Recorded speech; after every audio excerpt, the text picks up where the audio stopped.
لو انت هتقدم على وظيفه 30000 معلم عشان تشغل وظيفه معلم مساعد او معلم فصل، يبقى الفيديو ده ليك، كمله للاخر. اول حاجه هخليك تقدم وانت قاعد في بيتك وش. قبل ما اقول اي حاجه عايز اعرف صوت العرس ده جاي منين. ده صوتي انا. اهلا.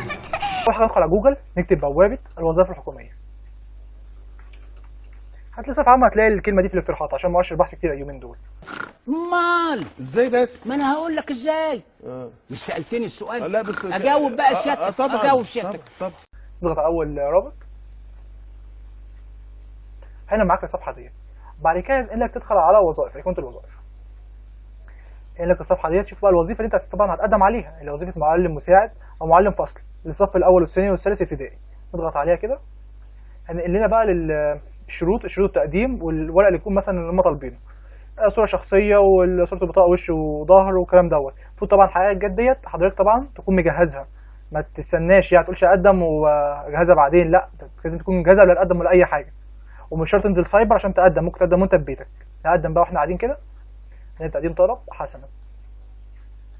دي بقى الصفحه اللي المفروض متعرف عليها اللي تقدم عليها عادي. يقول لك اسم حضرتك طبعا اسم رباعي كما مدون في البطاقه القوميه. هنكتب مثلا سي، طبعا امثله كل الكلام ده. اسم مثلا محمد، تاني محمد، محمد، محمد، يلا. ليه؟ لان انا واد بضان وكنت واد بضان، وانا لسه بضان على فكره، بس انا بحاول اقلل بضاني عليكم. اسم الشهرة محمد. ده كل الكلام ده حاجات وهمي طبعا. الرقم القومي تكتب الرقم القومي زي مدون، ما تفكرش تفزك تقول انا حافظه، اكتبه زي ما مكتوب في البطاقه بالظبط، حط البطاقه قدامك وانقل. هكتب مثلا رقم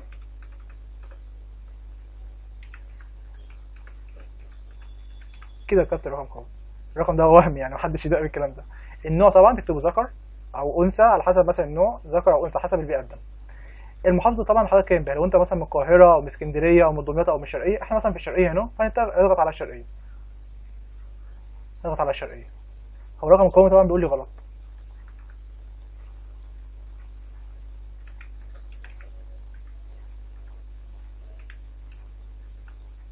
ده رقم قومي كتبته، يا رب بس يطلع صح ده.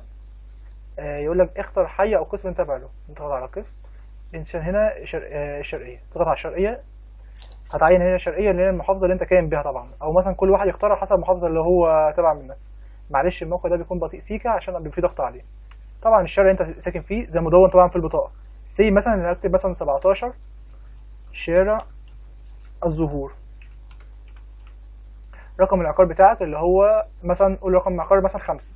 رقم التليفون اللي هو مثلا رقم تليفون ارضي بيبدا مثلا ب 055 28. ده رقم مثلا طبعا وهمي، الارقام دي وهميه محدش يدعي على الكلام ده. رقم التليفون مثلا بيبدا ب 012 او 011 او 010 او 055 على حسب الشيء اللي هتبقى عليه. تكتب اول رقم هنا رقم طبعا في تليفون حضرتك اللي هو مثلا 0 مثلا، ده رقم تليفون. هعمله كوبي منه عشان بس مثال ومش اكتر. رقم تليفون طبعا لازم يكون رقم تليفون تاني، تكتب رقم تليفون تاني اللي هو بتاع حضرتك. تكتب هنا رقم تليفون تاني، ده برضو مثال مش اكتر. لازم مثلا نقول مثلا دوت خليه في تليفون. رقم تليفون تالت بقى افضل رقم تليفون ده تكتبه رقم تليفون والدك او والدتك. بلاش تكتب رقمين تليفون ليك يعني 3 ارقام تليفون ليك انت. خلي رقم يكون منفرد عشان لو الرقمين دول لا قدر الله اتصلوا بيك او في حصل حاجه عشان تاكدهم بيانات فهيضطروا يتصلوا بيك. فممكن تليفون سعادتك طبعا ممكن فاصل شحن من كتر اللعب بابجي او من كتر اللعب عليه، فاكتب رقم تليفون حد ما يكونش بيلعب يعني. نكتب مثلا رقم ثالث اللي هو مثلا نخليه 011. بعد كده بقى نكتب بريد الكتروني اللي هو مثلا بريد الكتروني، اي بريد الكتروني بس افضل يكون جيميل.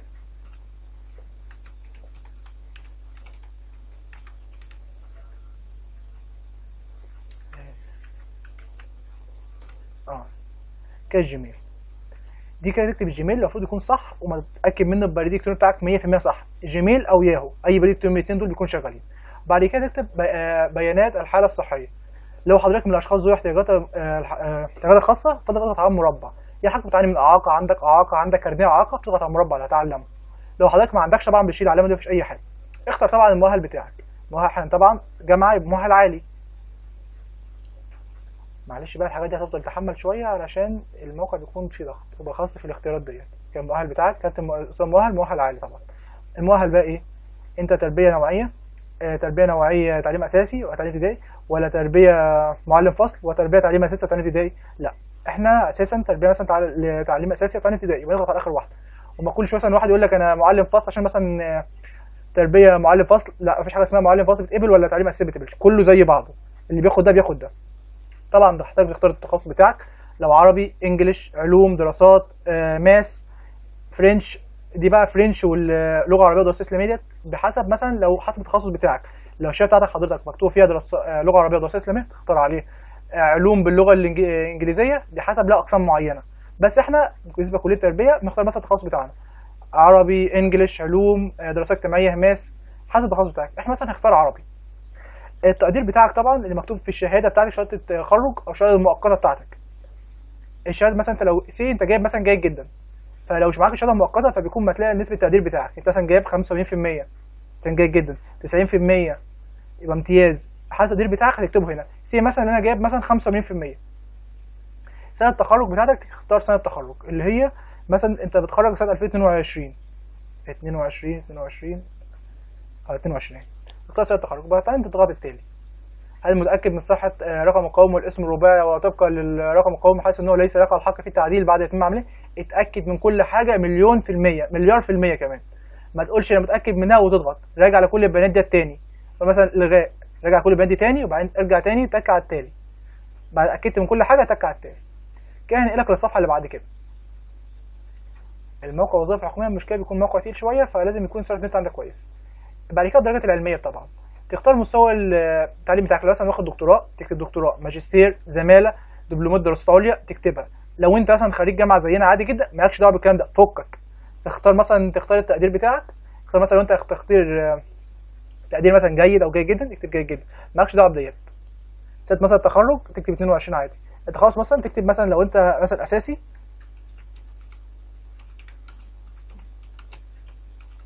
دي مثلا دي اساس لغه عربيه، ده التخصص بتاعي. بس مؤهل او مثلا ممكن تكتب، مش شرط تكتب الكلام ده كله، انا بكتبها مثلا مثال مش اكتر حسب التخصص بتاعك. انا بكتب كل ده مثال، ممكن اكتب معايا دكتوراه مثلا، بس مفيش حاجه من الكلام ده فسيبها فاضيه ما تكتبش فيها حاجه. اللغه طبعا حضرتك بتدخل لغه ايه؟ انت معاك لغه ايه بالظبط؟ يعني معاك عربي ولا انجليش ولا فرنش ولا اي لغه؟ انت بتدخل لغه ايه من اللغات ديت؟ فطبعا كلنا هنضيف مثلا اللغه الانجليزيه، فعشان كلنا اغلبنا مثلا بنفهم في اللغه الانجليزيه كويس نضيف اللغه الانجليزيه. مستوى الاجابه بتاعتك ما تكتبش ضعيف، حتى لو انت ابيض في الانجليزي ما تكتبش مثلا ضعيف او جيد، اكتب مثلا جيد جدا او امتياز، بحد ادنى جيد جدا او امتياز، علشان مثلا يعني مش اولويه هياخدوا اللي السي في بتاعه بيكون افضل، فيكتب مثلا جيد جدا او امتياز، فهيكون بالنسبه لك افضل بكتير مثلا ما تكتب مثلا مقبول. تقول مثلا عشان هيختبروني يا باشا، لما يجي وقت الاختبار هيسالك هتلاقي نفسك شغال كويس، بس ما تقلش من نفسك مع الاصح. مثلا تضيف اضافه لغه ثانيه، هنكتب مثلا اضافه لغه لو انت مثلا مذكر عندك لغه ثانيه. قلت لك اضافه لغه لو انت هتضيف لغه ثانيه، مثلا لو انت عندك مثلا اللغه الفرنش هتضيف مثلا فرنش، بس اللغه المفروض اضافه لغه بتنزل بس هي ما بتنزلش. بس لو انت عايز تضيف لغه هتضغط على ايقون ديت وبعدين تك اضافه لغه، وبعدين برضو بتشوف مستواك في اللغه. تمام. بعد كده بقى شوف المهارات الحاسوب ظهرت اهي، ظهرت ديت اللغه، ديت اللغه اللي انت ضفتها طبعا. ضفنا نقول مثلا نضيف مثلا تاني فرنش، جيد جدا برضو اضافه لغه، تك هنا برضو اضافه. هتلاقي الموقع برضو تقيل شويه بس احنا نكمل عادي يعني. مهارات الحاسوب يقول لك بقى اللي انت بتتقن في ايه مهارات الحاسوب، يعني دي المهارات اللي المفروض تتقنها. من فضلك اختار مستوى المؤهل اهي يا سيدي، اهي ابو الادائيد اهي، معايا دبلومه يا سيدي يلا اهي. ده طبعا امثله مش اكتر، انت بتجرب، انت كل الكلام ده بتجرب لكم عشان تعرفوا مش اكتر. بعد كده مهارات الحاسوب اتضافت اهي، بقى عندنا دلوقتي اللغتين فرنش وانجلش، اتنين جيد جدا. مش شرط تكتبهم زي ما انا عامل بالظبط، بس انا بقول لك تدي نفسك السي في بتاعك يكون احسن. حتى لو انت ابيض في فرنش نسيته بعد ما خلصت الثانوي، بس اثبت لهم ان انت مثلا السي في بتاعك يتقبل. اهم حاجه يقبلوا الورق بتاعك، وبعد كده ربنا يحلها الف حلال، الحل مليون حل والله، بس يقبلوا الورق بتاعك اهم حاجه. بعد كده تشوف بقى مهارات الكمبيوتر تتقنها، تتقن اوفيس، جوجل درايف التخزين السحابي، او ايميل، او كل الكلام ده، او ويب، او مثلا ماس ميديا، كل الكلام ده. ولا انت بتتقن كل الكلام دوت؟ المهارات دي كلها بتتقنها. لو انت ما بتفهمش فيهم قول بتقنها برضه، ما تقولش، ما تكذبش بصراحه، ما تقولش مثلا انا ما بفهمش او فاقول الصدق، مفيش حاجه اسمها كده. الشغل النت مفيش حاجه اسمها تقول الصدق. النت هما بيقولوا لهم الظاهر مش الباطن. يقول لك انت بتفهم في الانجليزي؟ بفهم في الانجليزي. تك خلاص. ما هو لما يجي يمتحنوك ربنا يكرمك في حاجات ممكن تذاكرها ممكن تسهل عليك الموضوع دوت. بس الكلام ده اي عيل بصراحه عنده 10 سنين ممكن يدخل كل الكلام ده، كلام فارغ بصراحه. قول له انا بتقن كل الكلام ده، مستواك فيها، مستوى المهاره بتاعك. عملنا يقول اتقان مستوى المهاره بس ما فتحش. فتح. تدخل كل الكلام ده. لا مهاره اخرى لا كفايه قوي كده. المستوى بتاعك ايه؟ اكتب مثلا جيد جدا او سيدي اكتب امتياز، عشان الكلام ده اصلا كلام فارغ. اي حد بيتقن الكلام ده، ويب، ماس ميديا، حاجات كايميل، جوجل درايف، اوفيس، باوربوينت، كل الكلام ده صراحه كلام سهل يعني ما فيش اي حاجه. مثلا بتتقن الكتابه على الكمبيوتر سريع، يعني مهاره الكتابه على الكمبيوتر. كلام سهل بصراحه. فاكتب امتياز كده اضافه المهاره. ده اضافه المهاره. انت بقى سيادتك لو عندك خبره سابقه، مثلا اشتغلت مثلا في مدرسه خاصه قبل كده، ولا اختار مهاره اخرى؟ لا خلاص كده. لا يا سيدي ما هي خلاص مش امتياز كده، مش اضافه مهاره كده. بعد كده بيقول لك اختر الخبره السابقه. لو انت عندك خبره سابقه، اشتغلت مثلا خاصه، اشتغلت مثلا في اي حاجه، اكتب مثلا الوظيفه انت اشتغلتها. مثلا خاصه اكتب اسم المدرسه انت خدتها. زي مثلا مدرسه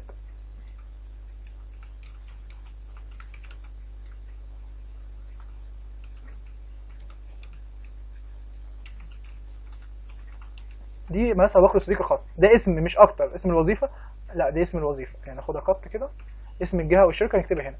الوظيفه اللي هي مثلا وظيفه مدرس، مثلا مدرس لغه عربيه. دي لا دي عربيه، مدرس لغه عربيه. ديت الوظيفه اللي المفروض مثلا انت بتشغلها، او مثلا الوظيفه بتاعتك مدرس لغه عربيه. بعد كده اسم المدرسه اللي اشتغلت في مدرسه ابو بكر الصديق الخاصه، تبع للجهه ايه؟ قطاع خاص او خاص طبعا. ده طبعا مثال. اشتغلت مثلا في سنتر دروس، اكتب سنتر كذا كذا الخاص. الوظيفه اللي انت اشتغلتها، الوظيفه اللي انت اشتغلتها مثال مش اكتر. الوقت اللي اشتغلت منه سي مثلا نقول مثلا من 2023. احنا خرجنا سنه كام؟ الشهر ده نقول مثلا من شهر 5 لشهر مثلا، ده احنا اعتقد 10 ايام تقريبا، فبراير. لا مثلا من 1 يناير احنا النهارده 24 نخليها 24. اشتغلت شهرين تقريبا. ديت المهاره طبعا خبره. ده كلام طبعا ده مثال مش اكتر. بعدين تختار البرامج التدريبيه. اسم البرنامج اللي انت حاطه على كورسات اي حاجه فبتضيفها. بتضيف هنا مثلا برنامج مثلا اي برنامج انت خدته. مش عارف مش كيف في دماغي اسم برنامج، بس اكتب البرنامج انت خدته. لو ما خدتش سيبها فاضيه مش شرط، بس الافضل تضيف برنامج. يعني شوف انت زمايلك واخدين ايه، حتى لو انت ما خدتوش ضيفه. ساعه التقديم بتطلب منك البرنامج اللي انت خدته طبعا. ده الكلام ده احنا بنعمل كل الكلام ده عشان يميز السي في بتاعنا عن باقي الموجودين كلهم، يخلي السي في بتاعنا متميز. اول ما يشوفوه يقول لك الواد دوت جامد السي في بتاعه جامد، هنقبله وش.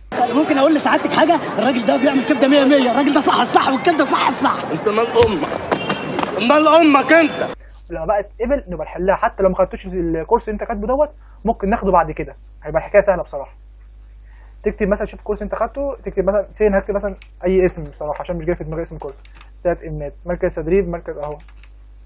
نوع البرنامج حاسب آلي من والى 23 لا 22 مثلا سبتمبر لغايه 23 فبراير لغايه دوت. كورس مثلا جامد، لا ده احنا فبراير اهو. اي ميعاد بصراحه يعني مش حاجه يعني. طبعا بيختار من البنك اللي انت قدمت فيه. لو ساعه الدفع بقى الوصل اللي انت بتدفعه في البنك تحت حساب الجهاز المركزي لتنظيم والاداره، تحت رقم حساب 9450 78 1200. هحسب لكم رقم الحساب هنا اهوت يعني. الله عليك، احسنت يا ابني والله. بعدين اسم البنك طبعا اللي حضرتك طبعا عملت فيه البنك الاهلي المصري او بنك مصر، بنك بصفه عامه هيكون البنك الاهلي المصري عشان اغلبنا دفعنا على البنك الاهلي المصري. بعدين رقم الايصال طبعا ده بعد كده رقم الايصال، وبعدين تاريخ الدفع. لو دفعت امبارح تتاخد مثلا امبارح كان يوم 23 تتاخد 23. لو مثلا يوم الاحد هيبقى يوم مثلا 26.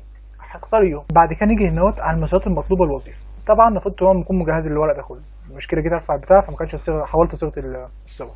تختار مثلا الصوره الشخصيه او الملفات اللي انت مثلا المفروض تحطها على جهاز الكمبيوتر او التليفون بتاعك اللي انت رافعه من خلاله. ليه ديت امثله مش اكتر. يعني اتاكد من كل حاجه وسميها عشان ما تتوهش من الورق. مثلا يقول لك دلوقتي ارفع الصوره الشخصيه، ممكن ترفعها عن طريق كده، عن طريق الشد مثلا كده، يعني صوره شخصيه يعني كده، يعني صوره الشخصيه ترفع. وممكن ترفعها عن طريق الضغط كده، ده طبعا لو جهاز كمبيوتر. طبعا الرقم القومي الوجه ساري، الوجه اهم حاجه. بص الوجه ساري مسميها كل حاجه عشان ما نتوهش. بعد كده مثلا الوجه الثاني الظهر، يعني الظهر. طبعا المؤهل الدراسي بتاع حضرتك، طبعا شهاده الجامعه. المؤهل الدراسي اهو، اتاكد من كل حاجه عشان ما تلخبطش، وسميها عشان ما تتوهش من الدنيا، ما تتوهش منك وتلخبط. المؤهل الدراسي تك عليه كده، حمل المؤهل الدراسي. المؤهل الاعلى بقى لو معاك دراسه عليا ماجستير دكتوراه فتك ترفعه، دي في حاله لو موجود معاك، لو مش موجود سيبها فاضيه مش شرط، تك كده اوكي. المؤهل الدراسي تمام. بس هفتح حاله جنائيه، الفيش بتاع حضرتك او شهاده الجيش او شهاده الخدمه العامه او افاده من الخدمه العامه او افاده من الجيش، ده اي حاجه من الحاجات دي ماشيه معاك. شهاده الجيش اهيت اللي هي مثال مش اكتر. ايصال البنكي طبعا حضرتك اللي دفعت البنك الاهلي او بنك المصري او بنك القاهره او اي بنك انت دفعت من خلاله، هو ايصال البنك اهو، تتك عليه الرفع. الموقف من خدمه التجنيد، احنا رفعنا هنا حاجه غلط، احنا رفعنا هنا البطاقه الساريه، سحبت حاله جنائيه لخبطنا حاجه ولا حاجه، شفت؟ عشان هو انا بقول لك انا نفسي لخبطت، خلي بالك وانت بترفع، سحبت حاله جنائيه، رفعت حاجه ولا حاجه. روح يا شيخ وتعالى بسرعه. ايصال البنك رفعناه تمام. الموقف خدمه عسكريه نرفعه، ديت موقف شهاده الخدمه على الذكور والاناث نفس الحكايه، دي شهاده الجيش او الخدمه العامه. لو مثلا لو انت في الجيش تجيب افاده من الجيش، او خدمه تقضي خدمه، لو انت بتقضي خدمه عامه تجيب افاده من انت بتقضي خدمه عامه وتتك رفع. كده كل الورق اترفع تمام كده، تقريبا كل الورق اترفع. ايصال البنك بس نكتبه، نكتب مثلا ارقام واحد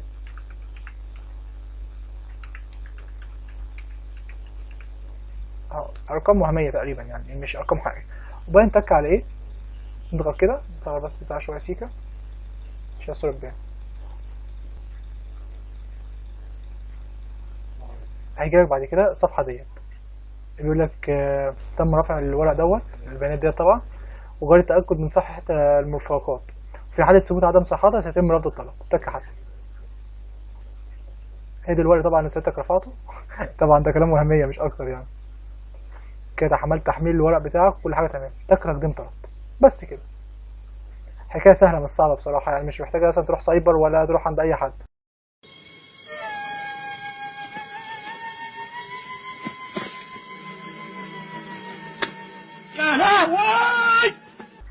تم تسجيل بياناتك بنجاح، وجاري فحص ومراجعه الاستثمار الالكترونيه ومرفقات. رقم الطلب كذا كذا، رجاء الاحتفاظ بهذا الرقم حتى تتمكن من الاستعلام ومتابعه موقف الطلب. التواصل ده الموقع بتاعهم. كده احنا قدمنا اونلاين على طريق بوابه التسجيل، والحكايه سهله جدا مش محتاجه تروح سايبر ولا اي حاجه. ولو حد محتاج اي حاجه انا تحت امره. شكرا ليكم وشكرا لوقتكم.